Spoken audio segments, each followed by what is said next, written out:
This is my brother from another mother, affectionately known as Dom. I'm Tommy, he's Dom. He doesn't know I'm coming. Surprise. I know the guy.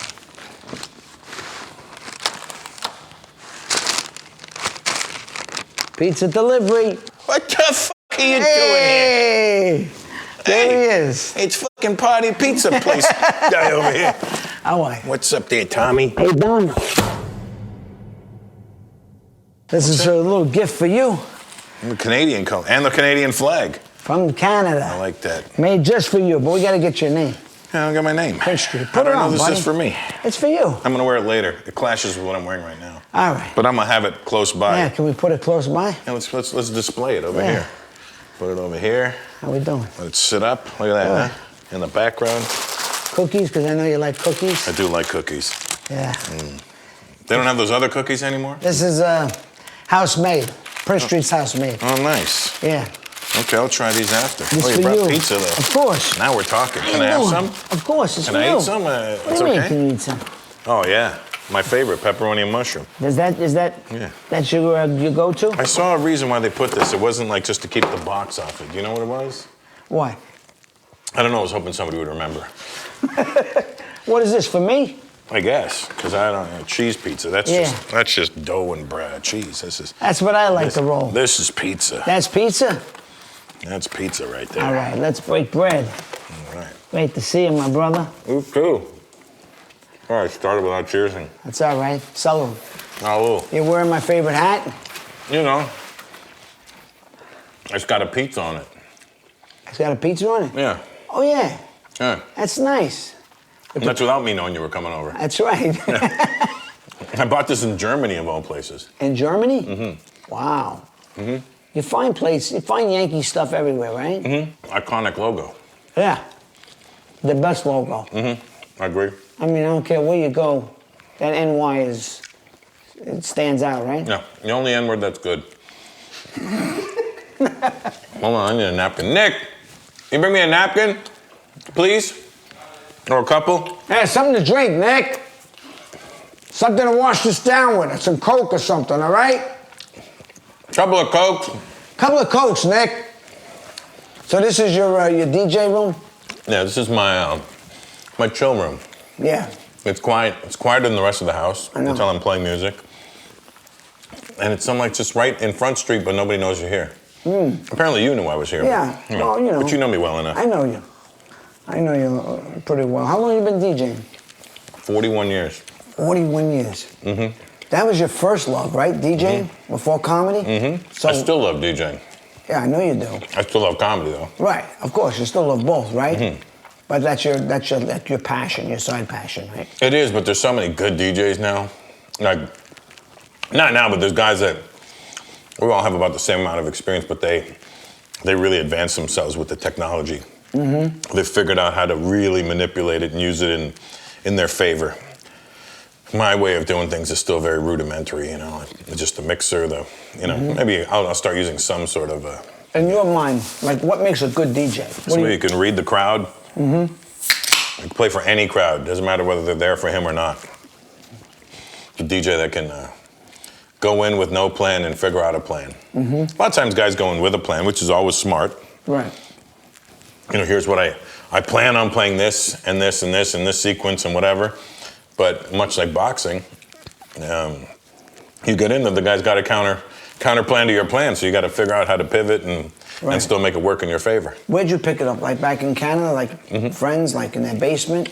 Yeah, just started. Like how old were you? Like 12? 15. 15? Mm-hmm. And you're like, oh, this looks like fun? Because you dug hip hop, right? Yeah, well, I was breakdancing first. Oh, you were breakdancing? I started breakdancing like 82. With like the cardboard or Yeah, cardboard really? and all that. Yeah.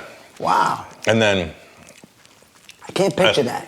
Oh, really? No, I loved it. I know, I just like knowing you. I have photos. You can shut up and put it. I'll give you the photos. You can intersperse them in this clips. Is there any footage? Nobody had camcorders like 83, 84. Nobody. Right. I mean, you had to be rich to have one back then. Mm-hmm. And it was on film, I think, back then. Oh, right. So at 15, you were breakdancing, and then you started DJing. No, it was 12 to 15. I was breakdancing, and then 15. I loved graffiti. And these are all the elements of hip hop, you know. Yeah. Without knowing these are the elements of hip hop, I'm in love with them already. First love was breakdancing, then I loved the way graffiti looked.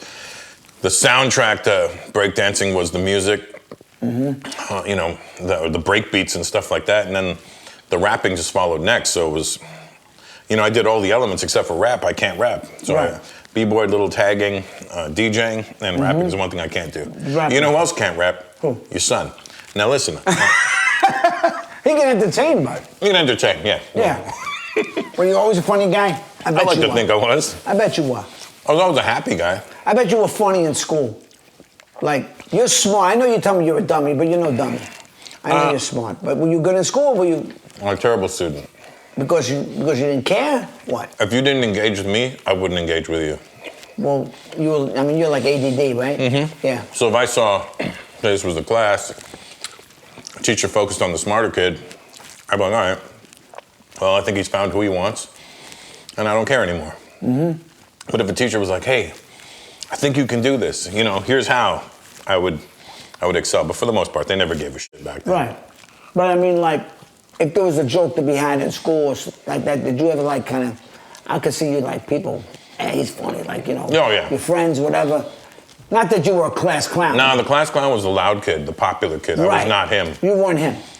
Like you and I'd be sitting in the back, class clown would be talking, I'd be like, look at this fucking idiot. You and I would be laughing. Right. At him. The rest of the class is enamored by his popularity. Mm-hmm. I didn't have that popularity. But did you ever perform like in school? I was never a performer like that. I would try to get the DJ gigs here and there, you know. But again, that was a popularity contest back then too. Right. Where'd you go to school? In Toronto, right? Brampton. Brampton. Just outside of Toronto. That's a suburban mixed neighborhood, what? Back then it was all blue collar. Yeah. All working class. So you grew up with a lot of Italians? There were Italians. The Italians started moving east. They started getting out of Brampton. There was a lot of Italians, a lot of Portuguese at one point, and they got out. Right. The Italians moved to Woodbridge. Woodbridge? I ended up moving from Brampton to Woodbridge, ironically, too. Like, you know, when I was 30, but, you know. The Italians are good neighbors. They're very good neighbors. Yeah. Lousy drivers. Lousy drivers. Good neighbors. The old Italians, oh my God, they're worse than any other stereotype. I'm not going to say who. Did you ever see them sweeping the street? In front of the house? Yeah. Yeah. Italians are known to do that. And they would all grow tomatoes in their backyard. Right. That was a good part. Because every year in the fall, just before fall, they would all start making sauce. My whole street, the garage door was open, everybody's making sauce. Right. I remember I went to my neighbor across the street, Rocco, real name. Rocco. Rocco. Let's call him Racoots. Yeah, Racoots. I went to Racoots' house. I went into his basement, and there was meat hanging that had mold all over it. I go, oh, what the fuck is this? He goes, oh, my dad's making prosciutto. I go, but it's gone moldy. He goes, yeah, you cut that off and you eat underneath. I go, oh, I'm never eating prosciutto again. Right. Yeah, they hang it or something, right? Mm-hmm. It's kind of disgusting, but... They dry age it, I guess. They dry age it. You know, thinking about your DJing and your stand-up, you improvise, you're really quick on your feet. Is it kind of like similar? Did you kind of like, I mean, like you say, you're quick on your feet. I think that all go back to like survival tactics, you know? Mm-hmm. Boxing, sparring with a guy, hit you with a good shot you don't want to get hit with. Right. You have to figure out how to cover that up next time, how to not react to it. Same with DJing. You play a song, you could have the crowd dancing. You play the wrong song, you lose the crowd. Now you got to figure out how to get them back. You could play their favorite song next, or they're not coming right back. Mm-hmm. So you have to figure out how to dig yourself out of that hole. Same thing in comedy. You could land a joke that lands every night and just doesn't hit this one night. Right. You got to figure out, well, how can I make this hit? How can I get out of this hole? Yeah. So it's just, I think it's just kind of like the way you were, the way I'm programmed, you know? The way you're wired. The way you work a crowd is, I mean, that's a gift. Not everybody can work a crowd like that. I mean, yeah, I guess it's a gift, yeah.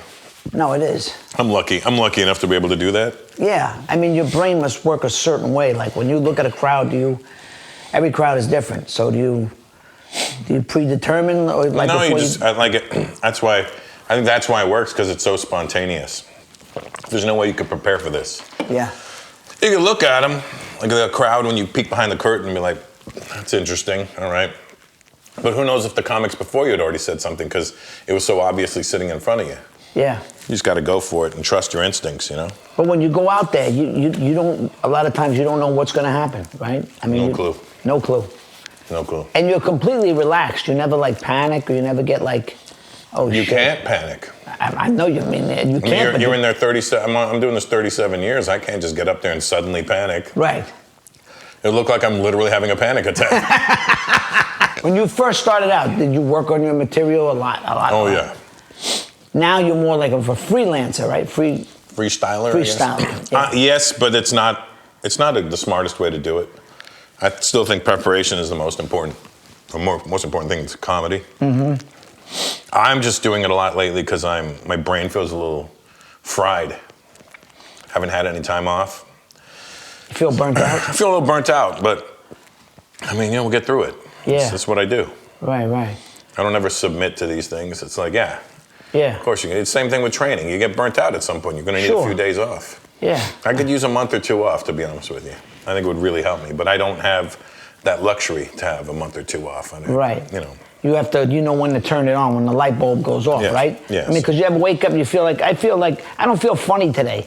I always wonder that about you, like how does he feel? Like, you got to go on, but you don't feel funny. On those days, What do you do on those days? I sit alone. Uh-huh. By myself. Nothing, no music, no TV, no stimulation at all. Quiet room for hours. No communication with anybody. Yeah. Then I get on stage. It kind of builds up the anticipation of wanting to say things. Yeah. You've been holding it all in all day, Right. That works for me. So that works. Yeah. Even if you're feeling like unfunny that day. Mm-hmm. Right. Because I wonder that about comics, like they're very complicated people. That's why they say a lot of them are very dark people. Mm-hmm. We're definitely dark. Yeah. I think dark things really make me laugh. Yeah, I noticed that. Mm-hmm. I noticed you. You know me well enough to know I have a dark sense of humor. No, I relate too. Even when you're like really edgy, I like sometimes when you're like downright mad or pissed off. If you're somewhere in between, I'm like, all right, I've seen that, Russell. But I like when you. To me, I like when you're. A lot of my friends that know me love when I get angry. Yeah, I like it. On stage. No, because it's like it's anger, but it's also like. You know where it's coming from. Yeah. They just think, oh shit, he's lost his mind. Yeah. It's like a pressure cooker, Mm-hmm. People think, oh, this guy's a comedian, just goes through life telling jokes. Right. But we're still living the same life everybody else is living. We got all the other lives of bullshit coming at you, Right. Whether it's kids, baby mamas, ex-wives, Yeah. the tax man, whoever. Yeah. It all adds to the mix. Did you ever think in your wildest dreams, like, when you think back, like, before it started or when it started, like, what it became? Like, do you ever think, like, wow, I never saw it happen? Or did you always have, like, that, like, there was something special in the universe for you? Like, Nope. I'm just curious, like, did you have a plan? I never planned for that. Not that I wanted it, obviously. Yeah, obviously you wanted something. But when you grew up the way I grew up, probably the same way you grew up. Yeah. Normal. Your parents have regular jobs. There's no professionals around me. Right. Not even doctors, lawyers, nothing. Like not even an accountant. Right. To me, a rich person was the guy that owned the corner store. I was like, wow, he owns Hasty Market. That guy's rich. Right. We're not thinking about this guy struggling to make his rent, and he's got to sell certain money. He's got to deal with people shoplifting. It's like we don't think about all that because you have nothing, so that guy has more than you, which means, he chose that. And he's got to pay the price for that. Yeah.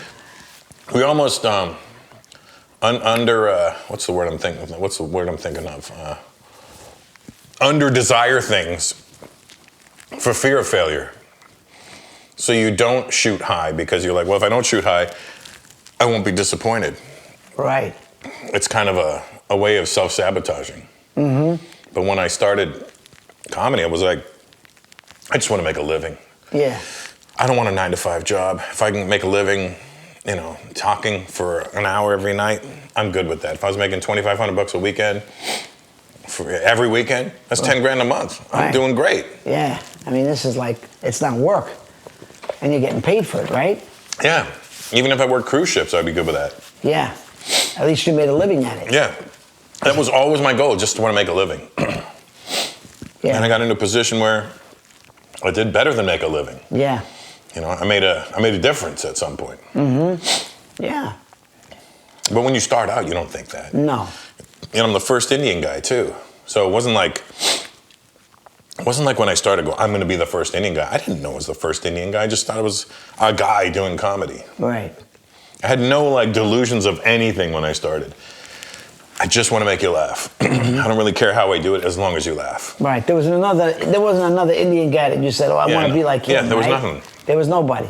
Was there a comic that inspired you or? I mean, I was a fan of comedy. Yeah.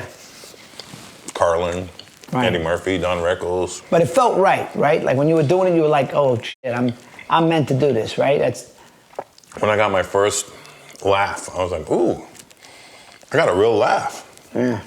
But your friend's laughing is your friend's laughing. Yeah, that's your friend. When you get a laugh from a stranger, you're like, wait a minute, this feels really good. Yeah. I need more of this. But It becomes addictive. But who was the first person, like in your career or whatever, said, you're good? Like, you know, I know for myself, like people, you know, who said, you could do this, you could make it at this. Was there somebody that whether it was your mother or whether it was your friend or maybe somebody that saw you early on and said, let me tell you something. And you maybe say, maybe, who knows, I don't know. Because, you know, starting out, nobody knows. My friends used to tell me I'm funny. And they would, you know, I would make them all laugh. Yeah. And one night we couldn't get into a nightclub. This is in like, it might have been 88 or 89. I started in 89. I think it was the summer of 89. Went to a nightclub. We couldn't get in for whatever reason. And I stood on my friend's bumper of his car, and there was like 6 of my friends, and I just started making them laugh. And they were like, yo, you should do stand-up. And I'm like, really? And, you know, I'm a fan of comedy, but I never thought about doing it. And then I had a cousin named Andrew. My family, nobody in my family ever complimented me ever in my life about anything. But my cousin Andrew one time, in the summer of 89 as well, said, you're funny, you should do stand-up. And I was like, really? He was like, yeah, I think you could do it. And I'm like, wait. Because Andrew was like the best looking guy in the family. He was like the good looking cousin. He was the cool guy, you know. He was really respected. He's no longer with us, but he told me that I was funny. I was like, really? I thought he was being sarcastic at first. He said, no, I think you could do this. And I was like, really? That's what made me take it seriously. I was like, Andrew said I could. If Andrew sees something in me, then I believe in it. And so I started scoping out the local comedy scene in September of 89 with my brother. I told him I was thinking about doing stand-up because, well, have you ever seen it? And I was like, I've seen Eddie Murphy, I've seen George Carlin, but he goes, well, you've seen the top of the top. You need to see the guys you're going to be working with. You're not going to work with them. Yeah. So we went to a bunch of amateur nights and I watched it and I was like, I could do that. And so I started doing it. And I got my first special in 1995. 95? So you started thinking about it in 89. I started in 89. I got my first special in 95. And my cousin Andrew got murdered in 95. Oh, man. He got murdered in May of 1995. And I shot the special in like July of 95. And I dedicated it to him at the end. Wow. How old was he? He was young. He was only 30-something. Oh, man. See, I was your first cousin? Yeah, well, his mom was my first cousin. Oh. But she's my mom's age. I have a very old family. He was murdered? He got murdered in the Dominican Republic. In the Dominican Republic? Over a parking spot. Oh, my God. So. Wow, man, I'm sorry. But so that first special I dedicated to him. To him? Yeah. At the end of it, you'll see dedicated to Andrew Brown. But you made your name in Canada first, right? Then when you came over here, when? Like I started coming to the States. Yeah. 90, I went to New York. Like a year in, I go to New York thinking, all right, I'm gonna change the world. I couldn't even change my underwear, you know what I mean? But you told me once that you something blew you up on YouTube or something like that. Yeah, my first special in 95. It got really well received in Canada. It even got nominated for a Gemini Award, which is like a Canadian Emmy. And I was like, oh shoot, I didn't see this one coming. Wow. And then 97, I got a second special, but that was too soon for me. The second special in 97, I wasn't prepared for. I wasn't that prolific. I wasn't even that good, to be honest with you. But they gave me a second special. And they paid me way more money. I was like, oh, wow, okay. And that special kind of was, eh. It's on YouTube. I don't like it at all. It's called Show Me the Funny. You'll see, it's not very good. Yeah. And then I never got another special till 2003. 2003? So 6 years I had to revamp myself and get better and work on. But I wasn't, again, in those 6 years, I wasn't like, I'm going to get another special. It was just like, oh, well, just keep doing my job. That's literally how I always saw it. Just keep doing your job. Right. If you're focused on other things, when you're running a race, you don't look to your right or your left. You just look straight and you run. You keep running. And you hope for the best. All right. It's the same thing with comedy. You don't stop looking around. Focus on what you got to do. 2003, I shot a special in August of 2003. And that was the one that blew me up. 2003. Yeah. It aired in 2004 and started getting chopped up in 2004 and emailed to people like little clips. Take you about an hour to download a 2-minute clip back then. And then YouTube started in 2005 and somebody put the entire show in its entirety on YouTube. And that changed everything. Changed everything. Wow. That's pretty wild. And you're also very global, right? I was the first international comedian. International, yeah. Because when I first saw you, I wasn't that familiar with you. And I saw you, I went to see, Michael Rapaport at the Comedy Store, and you came on at the end. And I was like, I got a good eye. And I was like, whoa, who the fuck is this guy? I was like, man, people are like, you don't know him? I said, I'm not familiar with him, but man, he's really good. So I wasn't surprised you were somebody. I haven't been in the comedy world, so I don't know all the comics. Now that I've gotten to know you, I've become friends with all these fucking comics now. It's funny that I'm like friends with a lot of comics because of you, but it's not the same relationship. I remember when I saw you tweet that night. Yeah. Because I was already a fan of you. I knew you was Nicholas Turturro. Yeah, that's how I was like, holy Nicholas Turturro was at the show? I was like, are you shitting me? And I replied right back. And then I didn't know Nick was running your page. But he goes, yeah, Dad, he hit us back. I go, yeah, let's meet him. And that's the way that was it. It was like, man, what a great guy. It was just like meant. It was weird. 8 years ago. Yeah, it seems like yesterday. Well, it seems like we've known each other our whole lives. I know. It feels that way. Yeah. You feel like a relative. You feel like almost. You feel like family. Yeah. I mean, you don't feel that way with everybody. So it's. I know when my mom asks about you and you ask about my mom all the time. I know. I went to your house. I've been to Canada. I saw somebody say something the other day about, who was it? He was saying that, you're going to find out, this guy that got out of prison. I don't want to bring up the guy's name, but the guy said some real truth, and he was like, let me tell you, in this life, man, you find out who your friends are when you're high, when you're low. I mean, and sometimes it may not even be blood related. And when that person is there for you, you don't forget that. It's like there's very few of those people. You can count them on their hands who they are, and with no attachments. They're just doing it because, out of love or care. There's no upside. And there's very few people. Because as you go on in life, these people just, you find this out about them, this, that, and that's why I don't really say I have a lot of friends. I just say, I know I have acquaintances. He's my friend, she's my friend. Nah. Not everybody's your friend. No, they're not all my friends. Most of them are not. Especially in this business. Yeah, and most of them don't really care about me, other than like my brother, maybe you, a few people that I know. Generally, if I had a problem, they care about me. They care what happens to me, because most of these people don't. They really don't. Yeah, especially in this business. But this guy said it. He went to prison for something bad and whatever, but he said a lot of truth. And I was like listening to the guy, and I was like, wow, you actually believed this guy, even though he did a bad thing. You believed he was remorseful. Because sometimes you met a bunch of my friends, and a lot of them have been to prison for long, long stretches. Yeah. And you see how they are with you. They're all. Yeah. I think we have the one thing we have in common is that there's no bullshit, there's no fake shit, and our word is our bond. That's right. And in this business, nobody's word is worth shit. I know. I mean, those people are far and few to find. Like I heard James Gandolfini was one of those kind of guys. And A real guy? yeah, I heard he was a real guy. He helped people. He gave people money. He paid off people's mortgages. He just was like a genuine guy. I mean, you don't find people like that. You know, you go to these people, yeah, they could be rich, famous, whatever, but let me see if you really needed them. Could you call them? Could you ask them for, could you?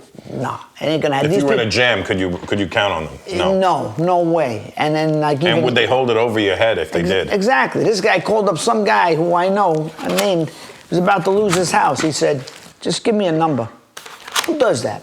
Yeah.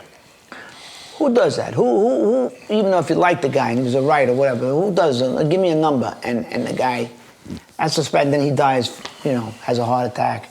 It's a shame. I mean, yeah, demons, whatever. But why do you think people are full of shit in this business? Not only, in our business, whether it's acting, entertainment comedy, in general. Just entertainment. Why do you think it's such a fake?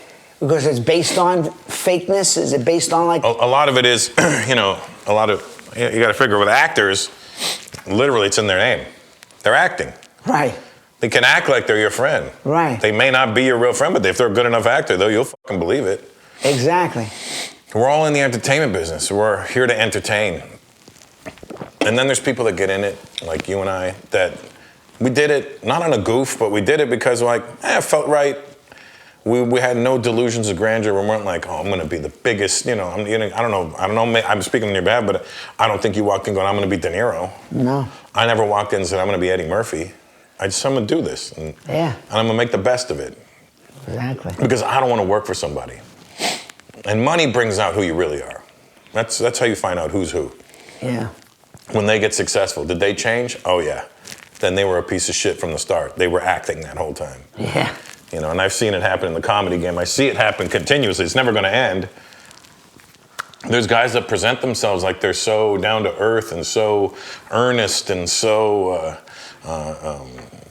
what's the fake humility, all that fake humble shit. I'm like, and I see them in interviews. I'm like, Jesus Christ, how do people buy this shit? Right. Like, because I know you're a fucking fraud. Yeah. But I'm not going to call them out because it's not my business. That's their fucking business. You could see through them. You could see through them. They're fucking all made out of glass. Yeah.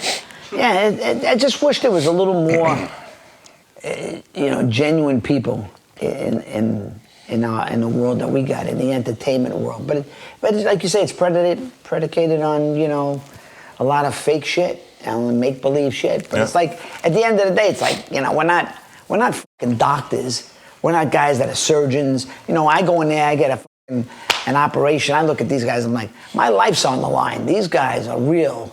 I'm like, I'm just an actor. You know what I mean? I just, entertain people. I'm not saying it's nothing, but it's like, there's a lot of things. You're not overselling it. Yeah. Yeah, I mean, I'm a fan first. I was still a fan, even like with sports, like even these fucking baseball, I love it. I'm a fan. I'm just a fan. I've always heard, never stop being a fan. I agree. The minute you stop being a fan of something, it's over.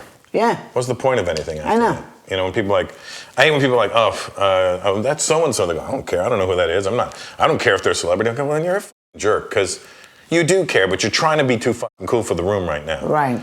I don't give a shit who. If I see people that are famous and I'm a fan of, I'm like, oh my God, that's so-and-so. Yeah. Growing up, I was a huge Kiss fan. Huge. Kiss. Loved Kiss. Right. Last week, years ago, I was working on something with Gene Simmons, and it never came to fruition. I saw Gene Simmons last week. I hadn't seen him in many, many years. And the fact that, number one, he remembered me, and he was like, we could have made a lot of money. And I was like, wow, so he really does remember me, because, you would think he could just give you the standard lines, like, yes, of course, but... Right. And then he gave me a text yesterday, you know what I mean? I'm like, this is really cool for me. Like, yeah. And then all my idols I'm friends with. Like, I look around the room here. In my room, you got Run DMC on the wall.